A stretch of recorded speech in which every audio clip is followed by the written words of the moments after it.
Okay, so this particular time I'm going to talk about timing chains or timing belts. This is what I do with these beauty covers.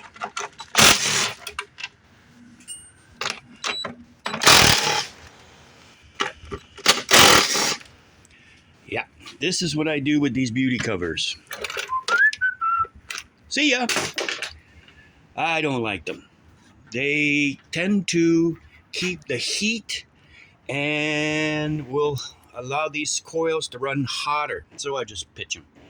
All right, this is, of course, a timing belt engine. So for the longest time, manufacturers would run overhead cam engines with timing belts. The one drawback to that is that at 100 to 150,000 kilometers or miles, that belt needs to be changed. And that's an expensive service. So they decided to go to a timing chain. Well, the issue with that is that if people insist on not changing their oil, then pretty soon the timing chain needs to be done. So now instead of a $300 to $500 timing belt service, you got a $3,000 to $4,000 timing chain service. So people, change your oil.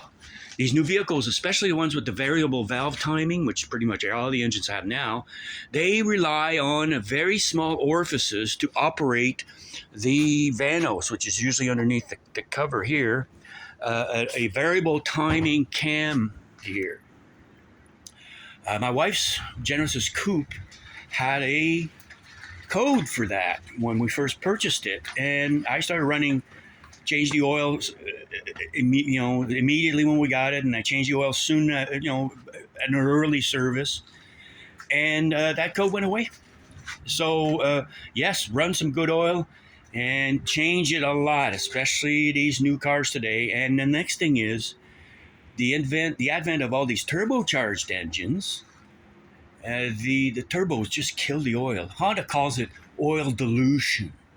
Well, when the turbo is running at 3 to 4 times the normal temperature of an engine, so say an engine runs at 200 degrees F, a turbo is running at 600. A racing turbo could be running at almost 2,000 degrees. So when the oil goes through the turbo, it's cooling and lubricating the turbocharger, but it's also getting cooked. So change your oil, folks. It's very important, especially for these overhead cam engines, which pretty much everything is now. I mean, now Ford in their transit vans has decided to put wet timing belts in the sump to drive the oil pump. I don't know what they're thinking, but they're popping motors all right, left, and center because people refuse to change the oil. And sure as hell, the belt fails at 20, 25, 30,000 miles, and that just takes the motor. So, yes, what's better? Timing belt, timing chains, well, every 100,000, you get to change a belt. Another thing that people don't realize that very often when you're doing a belt, you should also be looking at all the belts because you got to take everything out in front of that motor. You got to take it all off. There's 2 belts here, and there's an air conditioning belt down there. So you should be having a good look at those. And another thing is that in the case of this particular car, there's a tensioner pulley and then there's an idler pulley. You should have a good look at them too. And I generally replace them also. And I look at the air conditioning tensioner pulley as well. Now, in many cases, Honda used to recommend a change of the water pump because the water pump is driven by the timing belt. I've stopped doing that as a preventative because of all of the low quality Chinese parts that are coming out. Sometimes you're taking a perfectly good water pump off and you're putting on a replacement pump, and it either doesn't work properly because the impeller's backwards, so the motor's overheating, or it just leaks, or it just fails soon thereafter. So I don't do the water pump anymore, but I always recommend when you're doing a timing belt that you have a good look at the sprockets or the pulleys. And as a rule, I just buy a kit. I try to buy quality stuff. Usually I go for a Gates product.